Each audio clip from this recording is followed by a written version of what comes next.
Majelis Perpustaka dan Informasi Muhammadiyah Kota Pontianak mempersembahkan a'malina may yahdihillahu fala mudilla lahu wa may yudlil fala hadiya lahu. Asyhadu an la ilaha illallah wahdahu la syarika lahu wa asyhadu anna Muhammadan abduhu wa rasuluh.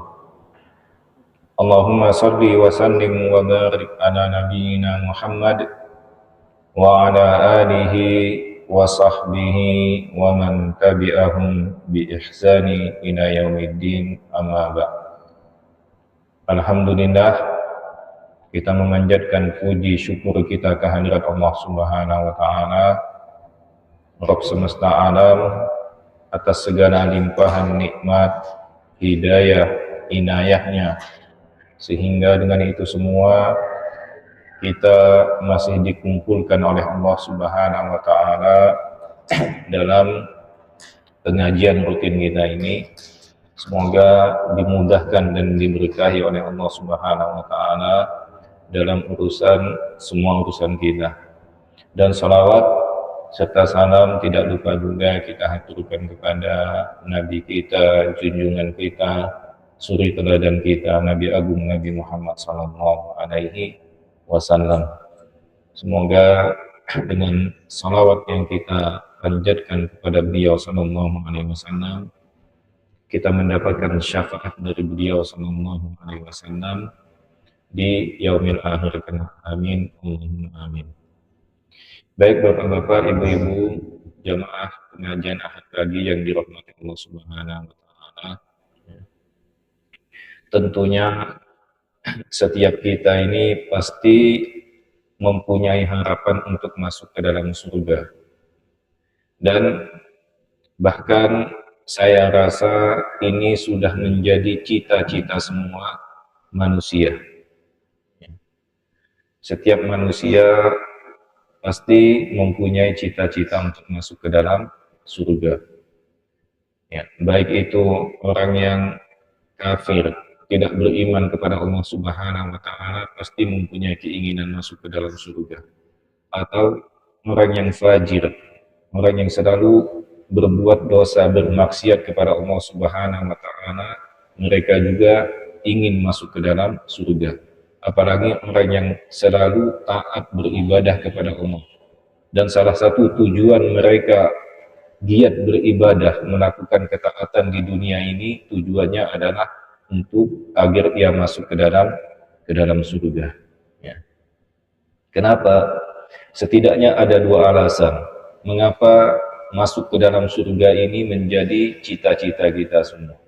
Karena di akhirat kelak hanya ada dua pilihan. Kalau tidak surga, maka neraka. Tentunya orang yang berakal sehat pasti dia memilih surga. Tidak ada orang yang mau masuk ke dalam neraka. Kemudian alasan berikutnya, surga ini adalah darun na'im. Jadi tempatnya yang penuh dengan kenikmatan. Bahkan kenikmatan yang terdapat di dalam surga ini sebagaimana yang disebutkan oleh Nabi SAW di dalam hadis beliau, beliau mengatakan tentang surga ini, mana ainun ra'at wala udhunun sami'at wala khatara ala qalbi bashar. Jadi surga ini yang tidak pernah terlihat oleh mata, kenikmatan surga tidak pernah terlihat oleh mata dan tidak pernah terdengar oleh telinga, wala khatara ala qalbi basharin, dan tidak pernah terbayangkan oleh jiwa-jiwa manusia. Jadi seandainya kita mau berimajinasi, membayangkan kenikmatan, maka setinggi apapun imajinasi seorang, maka dia tidak mungkin bisa membayangkan kenikmatan surga yang paling rendah. Ini kenikmatan yang terdapat di dalam surga. Nabi SAW pernah menggambarkan, tentunya ini wahyu dari Allah Subhanahu wa taala. Beliau Shallallahu Alaihi Wasallam pernah menggambarkan kenikmatan surga yang akan diberikan kepada orang yang paling rendah derajatnya kelak. Kalau bahasa kita mungkin ya, orang yang masuk ke dalam surga kelas ekonomi. Beliau SAW mengatakan, Inna adna ahlil jannah manzilatan man yas'a alaihi alfu khadim. Ya. Kullu khadimin ala amanin laisa alaihi sahibuhu. Jadi sesungguhnya penghuni surga kelak yang paling bawah, yaitu yang paling rendah derajatnya, adalah seseorang yang memiliki 1000 pelayan. Ya.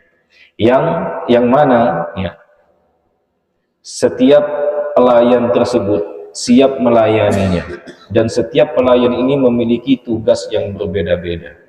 Ini orang yang paling rendah derajatnya di surga, memiliki 1000 pelayan. Kalau kita di dunia malah kita menjadi pelayan. Ada yang menjadi pelayan direkturnya, ada yang menjadi pelayan kepala sekolah, ada yang menjadi pelayan rektor gitu ya, dan bermacam-macam. Akan tetapi penghuni surga yang paling rendah kedudukannya, yang paling rendah derajatnya, dia mempunyai 1000 pelayan. Seorang konglomerat saja belum tentu mempunyai 1000 pelayan. Ini penghuni surga yang paling rendah memiliki 1000 pelayan yang selalu taat, siap siaga untuk melayaninya. Ya. Bahkan ya, di dalam hadis yang lain, ya, yaitu hadis qudsi, Allah Subhanahu wa taala pernah akan mengatakan nanti kelak kepada orang yang paling terakhir masuk ke dalam surga. Jadi orang yang terakhir dikeluarkan dari neraka. Kemudian dia juga orang yang terakhir masuk ke dalam surga, dan otomatis orang ini yang paling rendah derajatnya di surga kelak. Allah Subhanahu wa taala akan berfirman kepada orang tersebut, idhab fadkhulil jannah fa inna laka mithlad dunya wa asyrati amsalihha. Pergilah dan masuklah ke dalam surga, maka kamu akan mendapatkan ya, ya, seperti dunia dan 10 kali lipatnya. Ini kenikmatan ya penduduk surga yang paling rendah. Mereka mendapatkan seperti dunia ini dan 10 kali lipatnya. Ya. Jangankan kita mendapatkan dunia dan seisinya, ya, kita menguasai satu kota, satu kabupaten, satu kecamatan, satu kampung saja sudah senang sekali. Ya. Apalagi ini penduduk surga yang paling rendah derajatnya akan mendapatkan dunia plus 10 kali lipatnya. Ini kenikmatan dunia, kenikmatan surga yang sangat luar biasa sekali. Makanya Nabi SAW mengatakan kenikmatan surga itu tidak bisa dilihat oleh mata, tidak bisa didengar oleh telinga, dan tidak bisa dibayangkan oleh pikiran, oleh jiwa kita tidak bisa membayangkan kenikmatan surga. Ya. Bagaimana ya tidak sebesar itu kenikmatan surga yang dijanjikan oleh Allah Subhanahu wa taala kepada penghuni-penghuni surga kelak. Ya. Nabi Shallallahu Alaihi Wasallam, salah seorang sahabat pernah bertanya kepada Nabi Shallallahu Alaihi Wasallam. Ya. Jadi salah seorang sahabat ini pernah bertanya tentang kenikmatan surga. Kabarkanlah kepadaku tentang bangunan-bangunan di surga. Kemudian Nabi Shallallahu Alaihi Wasallam mengatakan, bangunan-bangunan di surga itu labinatun min dahab wa labinatun min fiddah. Jadi bangunan-bangunan surga ini batu batanya ada yang terbuat dari emas dan ada yang terbuat dari perak. Mungkin bangunan-bangunan di Indonesia atau bangunan-bangunan yang ada di dunia ini mungkin hanya lapisan emas saja. Seperti misalnya Tugu Monas ya.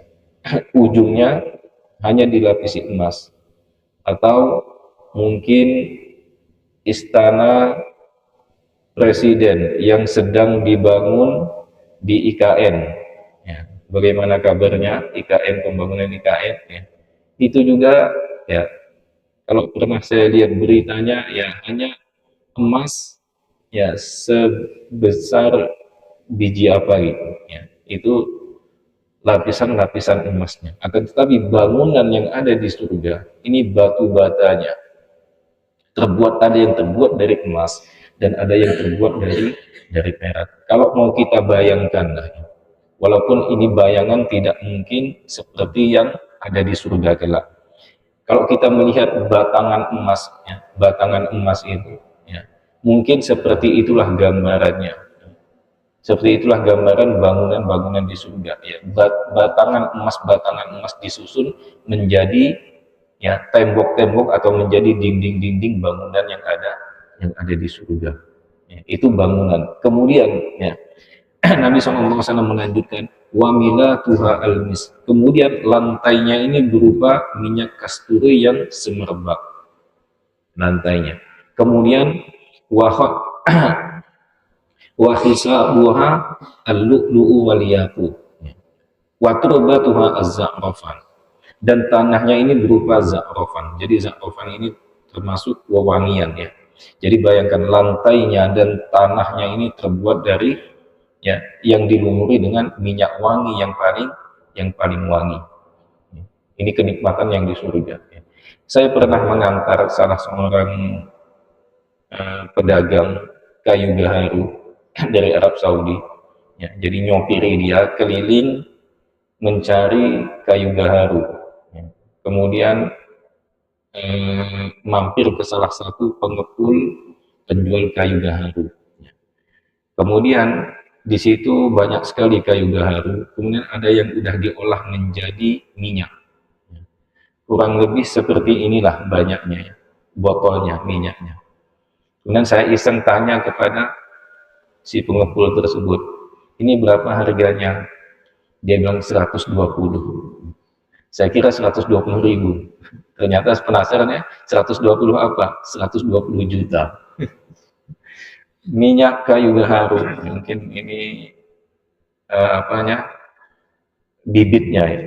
Ya, segini banyaknya 120 juta. Ini lantai-lantai yang ada di surga. Ini minyak kasturi, minyak wangi kasturi yang paling wangi. Bahkan tanahnya juga ya dilumuri dengan minyak wangi. Ya. Seberapa mewah, seberapa mahal kalau dibayangkan dengan kenikmatan di dunia, tidak ada apa-apa. Bahkan Nabi SAW juga mengatakan, man yadkhuluha yan'am wala yai'as. Barang siapa yang masuk ke dalam surga, maka dia akan selalu berada di dalam kesenangan dan tidak pernah susah, tidak pernah ada merasakan bosan. Wa yakhlud wa la yamut, dan dia akan kekal, tidak pernah akan mati. La tubla thiyabuhum, dan pakaiannya tidak akan pernah usam. Wala yafqa wala yufna syababuhum, dan mereka selalu berada dalam keadaan muda. Jadi Nabi SAW pernah menggambarkan sebagaimana hadis riwayat Muaz, sahabat Muaz, ya, penduduk ahli surga itu umurnya sama semuanya, yaitu 33 tahun. Ya, jadi ini umur yang ideal, ya, yang sudah mapan. Ya. Jadi umur 33 tahun, dan itulah penghuni ahli surga, tidak akan bertambah tua. Umurnya selalu 33 tahun. Dan ini semua bapak-bapak, ibu-ibu yang dirahmati Allah Subhanahu wa taala. Apa yang kita sebutkan ini ya, dapat kita mudah sekali untuk kita mendapatkannya. Dan sebelumnya ya, kita paham dan kita sudah mengerti sama-sama bahwasanya yang menjadi penghalang seseorang masuk ke dalam surga atau seseorang tertunda masuk ke dalam surga adalah dosa-dosanya. Ya. Jadi pahala dan dosa nanti akan ditimbang di yaumil hisab kelak, akan ditimbang oleh Allah Subhanahu wa taala. Ya. Ketika amalan kebaikannya lebih berat, maka dia akan masuk ke dalam surga. Akan tetapi sebaliknya, ketika amal perbuatan, amal kebaikannya lebih ringan atau dosa-dosanya lebih besar, maka dia akan mampir dulu ke dalam neraka. Setelah dibersihkan dosa-dosanya di dalam neraka, maka barulah dia dimasukkan ke dalam surga oleh Allah Subhanahu wa Ta'ala. Makanya dosa-dosa ini harus dibersihkan dulu agar kita tidak mampir ke dalam neraka atau kita langsung masuk ke dalam surga dengan izin dan rahmatnya Allah Subhanahu wa Ta'ala. Dan mungkin ketika harapan kita untuk bisa masuk ke dalam surga ini sangat kecil sekali, dikarenakan ya sedikitnya amal-amal soleh kita yang kita kerjakan ketika hidup di dunia ini dan menggulungnya dosa-dosa yang selalu kita kerjakan setiap waktu dan setiap harinya mungkin, sehingga kita pesimis untuk bisa masuk ke dalam surga. Ada satu hal yang bisa kita harapkan, yaitu syafaatnya Nabi Shallallahu Alaihi Wasallam, agar kita bisa terbantu untuk masuk ke dalam surga tanpa mampir di neraka. Dan ini semua, ya, apa yang kita sebutkan di atas ini, ya, seperti masuk ke dalam surga, ampunan dosa, mendapatkan syafaat Nabi Shallallahu Alaihi Wasallam, ini bisa kita dapatkan dengan sangat mudah sekali, ya, tanpa banyak biaya, tanpa modal besar, bahkan dengan duduk-duduk sambil berbaring pun bisa kita raih ini semuanya.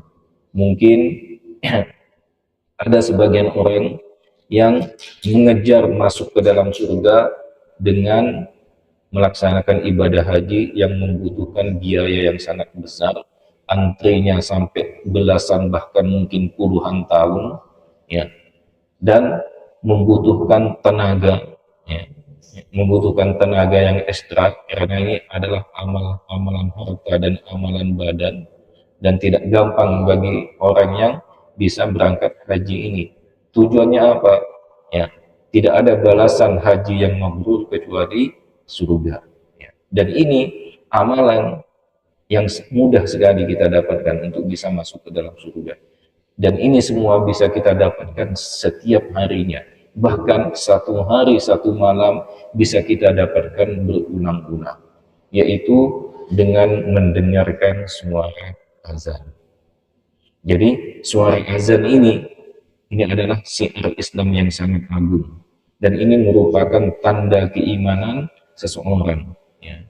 Bahkan setan ketika mendengar suara azan ini, ia akan lari. Suara azan ini membuat hati kita menjadi tenteram, membuat jiwa kita menjadi tenang. Dan ada beberapa sunnah-sunnah yang perlu kita perhatikan ketika kita mendengar suara azan, agar kita mendapatkan keutamaan yang kita sebutkan di atas tersebut, ya. Ada di suara azan itu ada janji-janji Allah Subhanahu wa Ta'ala untuk dimasukkan ke dalam surga, ada janji-janji pengampunan dosa, ada janji-janji untuk mendapatkan syafaat dari Nabi Sallallahu Alaihi Wasallam ketika kita memperhatikan sunnah-sunnah yang terdapat pada suara azan. Makanya para salafus soleh, ya, mereka mengatakan dulu para salafus soleh ketika mereka mendengarkan suara azan, mereka diam memperhatikan sebagaimana ketika dibacakan ayat-ayat Al-Quran kepada mereka. Ya, karena ketika kita dibacakan ayat-ayat Quran kepada kita, maka kita diperintahkan untuk diam dan mendengarkannya. Begitu pula para salafus soleh dulu ketika mendengarkan suara azan, maka mereka diam memperhatikan sebagaimana mereka diam dan memperhatikan ketika ayat-ayat Al-Quran dibacakan kepada mereka. Dan Syekhul Islam Ibnu Taimiyah rahimahullah juga pernah mengatakan, la yambaghi li ahadin ayyada ijabatan nida. Nah, tidak selayaknya bagi seseorang itu untuk meninggalkan, untuk tidak menjawab suara azan. Ada beberapa sunnah atau adat-adat yang berkaitan dengan suara azan ini. Di antaranya yang pertama adalah yaitu mengucapkan seperti yang diucapkan oleh muazin. Ini adat-adat yang pertama atau sunnah-sunnah yang pertama. Nabi Shallallahu Alaihi Wasallam bersabda dalam sebuah hadis yang diriwayatkan oleh Muslim rahimahullah. Nabi SAW mengatakan, jika seorang muezzin mengucapkan Allahu Akbar, Allahu Akbar. Dan salah seorang dari kalian juga mengucapkan Allahu Akbar, Allahu Akbar. Kemudian ketika muazzin itu mengucapkan asyhadu an la ilaha illallah, dan ia pun mengucapkan asyhadu an la ilaha illallah, dan ketika muazzin mengucapkan asyhadu anna muhammadar rasulullah, dan ia pun mengucapkan asyhadu anna muhammadar rasulullah, dan ketika muazzin itu mengucapkan hayya 'alas shalah, kemudian dia mengucapkan la haula wala quwata illa billah, dan ketika muazzin mengucapkan hayya 'alal falah, dan ia mengucapkan la haula wala quwata illa billah, dan ketika muazzin mengucapkan Allahu Akbar, Allahu Akbar, kemudian dia mengucapkan Allahu Akbar, Allahu Akbar, dan ketika muazzin mengucapkan la ilaha illallah, kemudian dia mengucapkan la ilaha illallah, dan ia mengucapkan itu semua dengan penghayatan dari dalam hatinya, ya. Jadi menjawab kumandang azan seperti yang dikumandangkan oleh muazzin, kecuali lafaz hayya 'alas shalah dan hayya 'alal falah kita jawab dengan la haula wala quwata illa billah. Kemudian kita menjawabnya ini dengan penghayatan dari dalam hati kita, maka apa kata Nabi SAW? Maka dia akan masuk ke dalam surga, ya, surga yang menjadi cita-cita kita bisa kita raih dengan mendengarkan suara azan dengan saksama, dengan penuh penghayatan, kemudian kita jawab, ya, kumandangan azan, maka kata Nabi SAW, maka dia akan masuk ke dalam surga. Ini adab yang pertama, ya, yang sangat ringan sekali, bisa kita kerjakan dengan duduk, bersandar, bahkan bisa kita kerjakan dengan sambil berbaring, sambil santai-santai, tanpa tenaga, tanpa biaya, bisa kita meraih surga dengan menjawab suara azan dari dalam hati kita dengan penuh penghayatan. Kemudian sunnah yang kedua atau adab yang kedua yang terdapat di dalam suara azan, yaitu membaca kalimat asyhadu anna ilaha illallah wahdahu la syarikalah wa anna muhammadan abduhu wa rasuluh. Jadi ini dua kalimat syahadat, ya. Kita yakin semua kita sudah hafal asyhadu anna ilaha illallah wahdahu la syarikalah wa anna muhammadan abduhu wa rasuluh. Kemudian ditambah lagi dengan ikrar raditu billahi rabba wa bi muhammadir rasulah wa bil islami dina. Aku ridho, ya, Allah sebagai Tuhanku dan Muhammad sebagai Rasul dan Islam sebagai agamaku, ya. Maka Nabi SAW mengatakan, ya, dari sahabat Sa'ad bin Abi Waqqas radhiyallahu anhu, dari Nabi SAW, ya, bahwasanya beliau SAW bersabda, man qala hina yasma'ul muadzin, barang siapa yang mengucapkan ketika mendengarkan muazzin, yaitu asyhadu anna ilaha illallah wahdahu la syarikalah wa anna muhammadan abduhu wa rasuluh raditu billahi rabba wa bi muhammadin rasulah wa bil islami dina, maka Nabi SAW mengatakan ghufira lahu dzambu, dosa-dosanya akan dihapuskan oleh Allah Subhanahu wa ta'ala dengan membaca dua kalimat syahadat dan mengatakan raditu billahi rabba wa bi muhammadin rasulah wa bil islami dina. Dan ini bacaan ini para ulama berbeda pendapat. Ada yang mengatakan sesuai konteks hadisnya, ini diucapkan setelah muazzin mengucapkan dua kalimat syahadat, yaitu ketika muazzin mengucapkan asyhadu anna muhammadar rasulullah sebelum hayya 'alas shalah, maka kita baca ini. Ini pendapat yang pertama. Kemudian pendapat yang kedua, ya, mengatakan ini dibaca ketika muazzin sudah selesai mengumandangkan azan. Ya, kalau dilihat dari konteks hadisnya, memang Bacaan ini dibaca setelah muazin membaca 2 kalimat syahadat dan sebelum hayya 'alas shalah. Akan tetapi kadang ya, kita ketika menjawab azan tersibukkan dengan menjawab mau membaca ini, tersibukkan dengan kita membaca azan. Apalagi kalau muazin suaranya pendek, ya. Baru asyhadu anna Muhammad Rasulullah beberapa detik, tidak sampai semenit, atau mungkin iya beberapa detik langsung masuk ke hayya 'alas shalah. Jadi kita tidak sempat membaca doa ini. Maka di sini kita ambil pendapat yang kedua, yaitu kita baca ini setelah muazin selesai mengumandangkan azannya. Jadi ini adab yang kedua. Jadi ketika kita memperhatikan adab yang pertama, kemudian kita amalkan, maka kita mendapatkan jaminan masuk ke dalam surga. Dan ketika kita mengamalkan sunnah yang terdapat di dalam suara azan ini, sunnah yang kedua, maka dosa-dosa kita akan diampuni oleh Allah Subhanahu wa Ta'ala. Satu hari satu malam ada 5 kali azan dikumandangkan.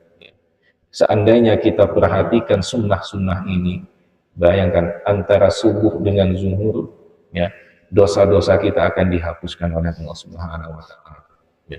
Kemudian dosa-dosa antara zuhur dengan asar, ketika kita memperhatikan sunnah-sunnah ini, maka akan dihapuskan juga dosa-dosa kita sampai begitu seterusnya.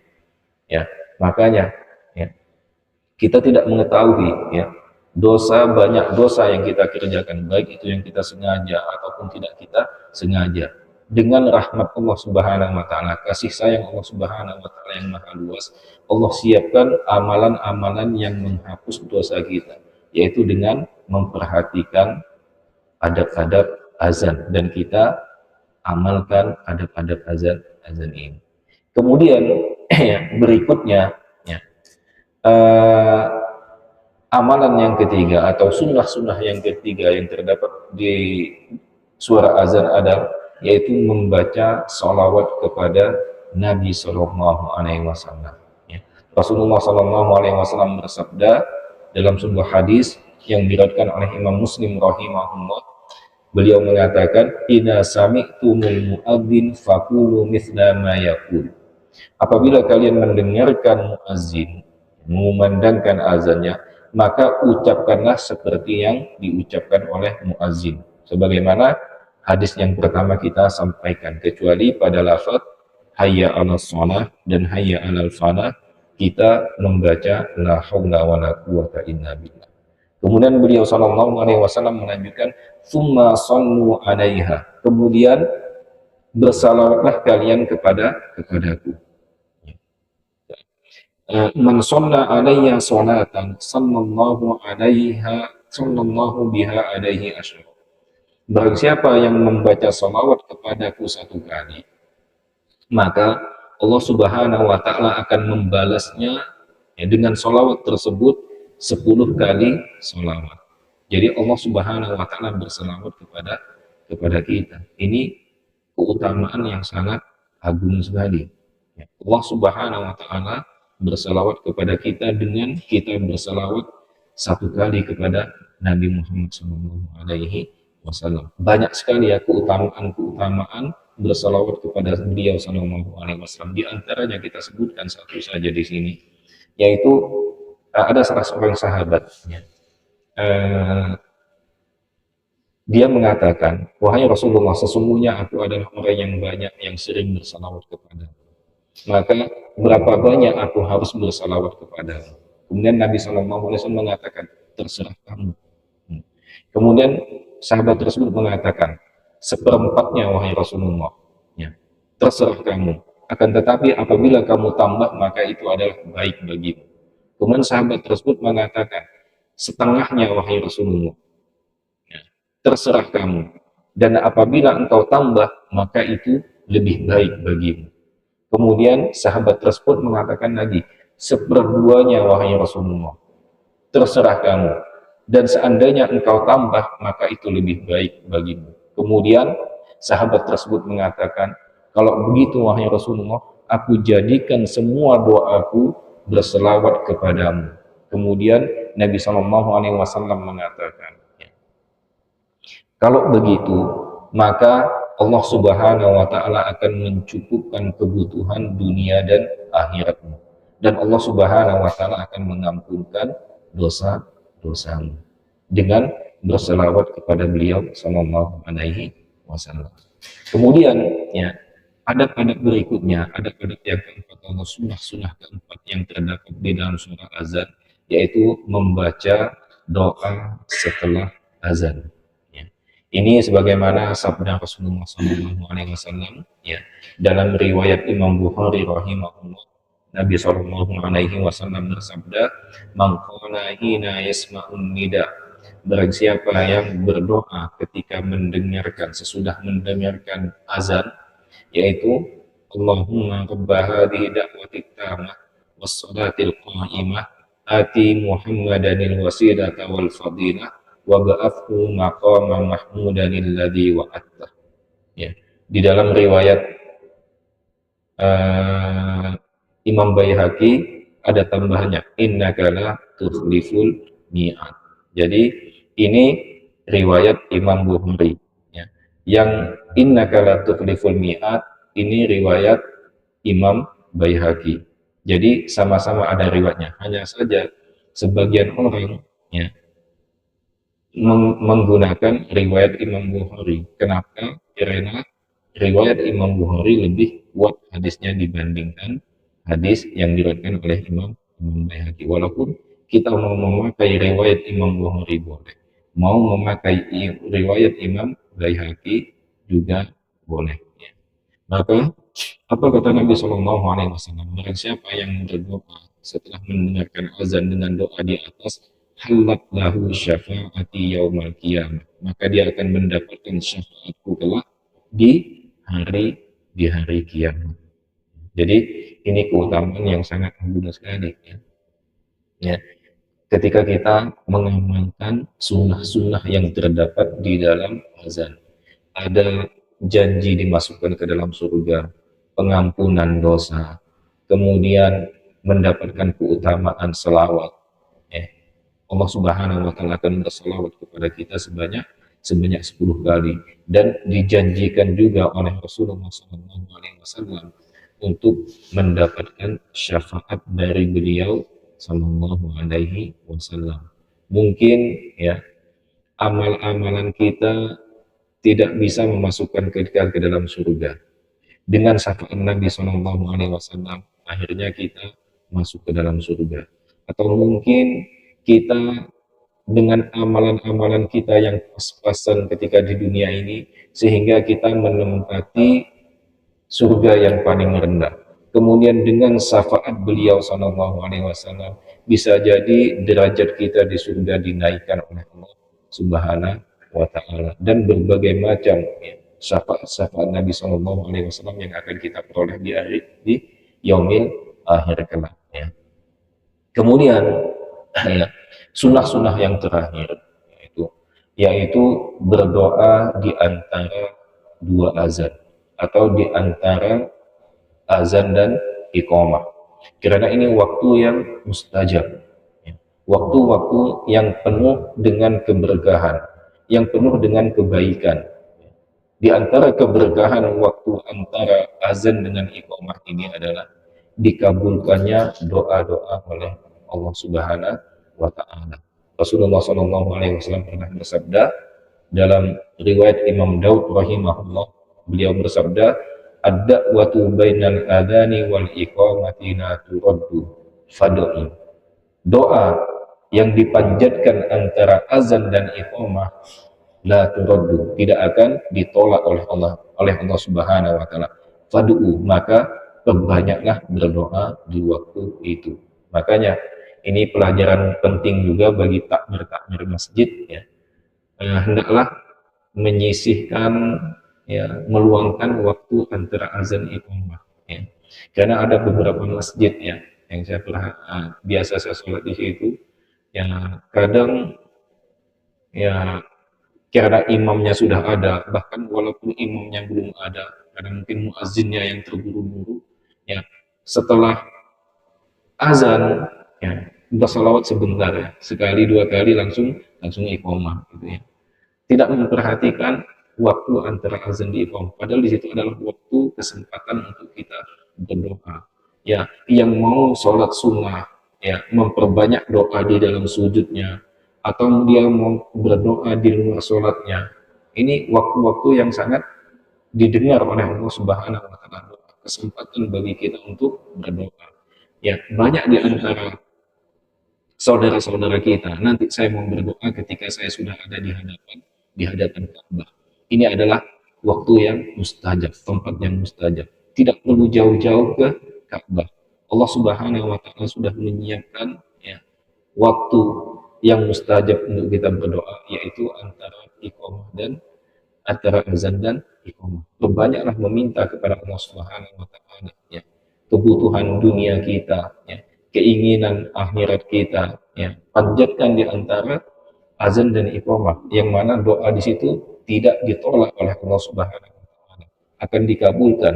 Bahkan Nabi Shallallahu alaihi wasallam memerintahkan, "Fad'u," ya, perbanyaklah kalian berdoa di waktu di waktu tersebut. Jadi inilah, ya, amalan-amalan yang sangat ringan sekali, yang mudah kita temukan, bahkan bisa kita dapatkan dalam satu hari, satu malam, 5 kali terulang-ulang. Ya. Yaitu dengan memperhatikan, mendengarkan azan, kemudian mengamalkan adab-adab atau sunnah-sunnah yang terdapat di dalam azan, maka kita akan mendapatkan janji untuk dimasukkan ke dalam surga. Ya.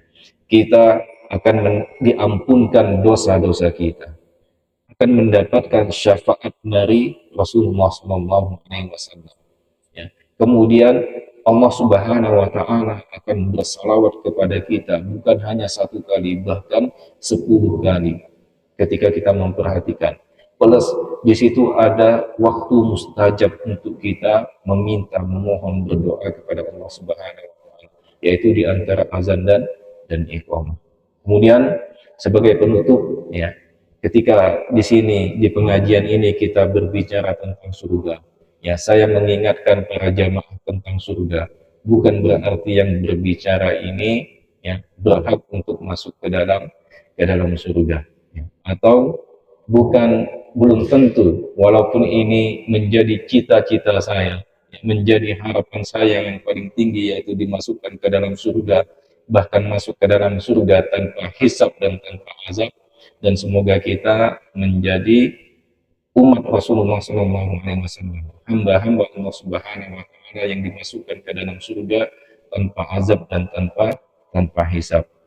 Akan tetapi, ya, bukan berarti yang berbicara, yang mengingatkan tentang surga ini bisa aman lancar masuk ke dalam surga. Maka di sini juga saya berpesan, ya, sebagaimana, ya, hadis Rasulullah SAW dan Imam Ibnu Qayyim rahimahullah ketika menyampaikan, memperingatkan, ya, saudara-saudaranya, teman-temannya ke dalam surga, beliau rahimahullah juga pernah berpesan, seandainya, ya, kalian tidak mendapatkanku kelak di dalam surga, maka memohon mintalah kepada Allah Subhanahu wa taala untuk mencari saya di dalam neraka, dan berilah syafaat, ya, mohonlah syafaat kepada Allah Subhanahu wa taala agar saya bisa dimasukkan ke dalam surganya. Karena Nabi Shallallahu alaihi wasallam juga pernah bersabda, sesungguhnya seorang muslim itu bisa memberi syafaat kepada teman sesama muslim atau kepada saudaranya sesama muslim, ya. Dalam sebuah riwayat disebutkan bahwasanya ketika ada seseorang yang masuk ke dalam surga, kemudian dia tidak mendapatkan saudaranya di dalam surga, kemudian dia bertanya, mengadu kepada Allah Subhanahu wa taala, "Wahai Tuhanku, sesungguhnya di dunia dulu ada temanku, ya, yang dulu kami sama-sama sholat, kami sama-sama berpuasa, sama-sama mengaji, sama-sama menghadir kajian, tetapi kenapa aku tidak melihatnya di dalam surga?" Kemudian Allah Subhanahu wa taala berfirman kepada orang tersebut, "Pergilah ke neraka dan carilah temanmu dan keluarkanlah dia dari neraka." Dan ini dengan izin Allah Subhanahu wa taala. Ketika dia masuk ke dalam neraka, maka api neraka tidak akan membahayakannya. Sebagaimana ketika Ibrahim dibakar oleh musuh-musuhnya, maka apinya tidak akan membahayakan Ibrahim. Begitu pula Allah Subhanahu wa taala mengizinkan dia masuk ke dalam neraka untuk mencari sahabatnya tersebut, untuk mencari temannya yang dulu sama-sama beribadah di dunia, maka dengan syafaatnya dia keluarkan, ya, dengan izin Allah dia memberi syafaat, kemudian dia keluarkan dari neraka dan dimasukkan ke dalam surga. Semoga kita sama-sama masuk ke dalam surganya Allah Subhanahu wa taala, mendapatkan syafaat dari beliau sallallahu alaihi wasallam, sehingga kita masuk ke dalam surga tanpa mampir di dalam neraka, bahkan tanpa diazab, bahkan tanpa dihisab oleh Allah Subhanahu wa taala. Amin ya rabbal alamin. Mungkin ini yang dapat saya sampaikan, kurang lebihnya mohon maaf. Aqulu qouli hadza, wassalamualaikum warahmatullahi wabarakatuh. Waalaikumsalam warahmatullahi wabarakatuh.